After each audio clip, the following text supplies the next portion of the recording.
Bonjour à tous. Donc juste quelques petites options que j'ai envie de vous montrer pour Google Drive et Gmail qui sont très pratiques à mon avis, mais qui sont peut-être pas assez utilisées dans le cadre du travail qu'on fait et pourtant qui vont nous sauver beaucoup de temps. Donc la première option justement c'est pour Google Drive. Google Drive, je le rappelle, c'est une sorte de Dropbox mais à la Google qui est intégré très bien dans tous leurs services.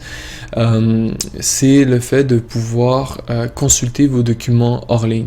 Donc tout ce qu'il faut faire, c'est cliquer sur plus ici, cliquer sur hors connexion et vous aurez tout simplement deux étapes à faire avant d'accéder comme moi à tous mes documents hors ligne. Maintenant en ce moment, si je déconnecte internet, je serai capable d'accéder à ces fichiers là. La première étape, c'est et il va vous le montrer quand vous cliquez sur hors connexion. La première étape consiste à télécharger Google Drive. Google Drive, c'est quoi? C'est un peu comme une sorte de dossier, un faux dossier, un peu comme ce que Dropbox fait, dans lequel tous mes fichiers sont synchronisés. C'est très pratique pour deux raisons. Premièrement, si je viens de perdre internet à cause d'une coupure de courant ou parce que je suis en déplacement, j'ai quand même accès aux fichiers.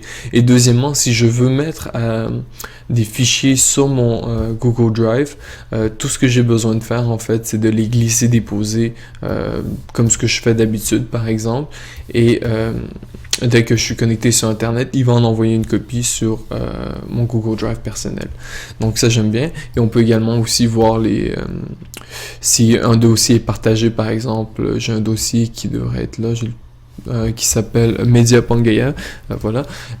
Tous ceux qui font ça ont toujours la dernière version à jour de toutes les capsules vidéo, etc. Je trouve ça assez pratique. Donc pour faire ça, je rappelle, il faut juste aller dans votre Google Drive, à cliquer sur le petit bouton plus pour voir d'autres options, hors connexion. C'est deux étapes. Vous téléchargez Google Drive. La seconde étape, c'est simplement activer l'option hors connexion. Il fait juste vérifier que vous n'êtes pas dans un cybercafé ou un truc du genre, parce que pour des questions de vie privée essentiellement. La seconde option que je vous conseille, en fait, c'est dans Google Drive justement. C'est au niveau des partages des fichiers. Des fois,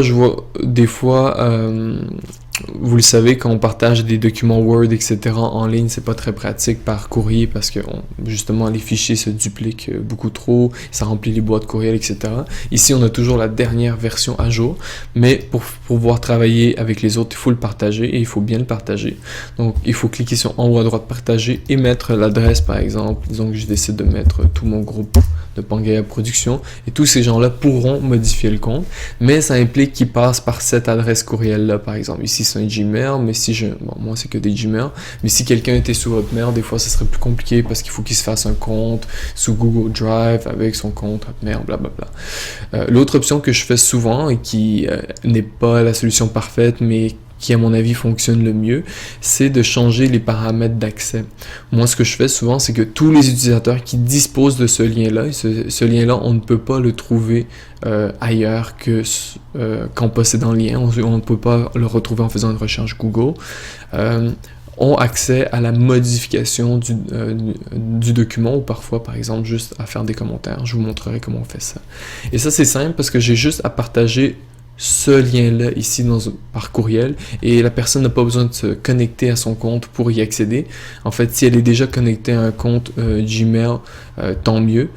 Tout ce que je verrai, c'est que la personne... tout ce que je verrai, en fait, c'est le nom de la personne si elle modifie.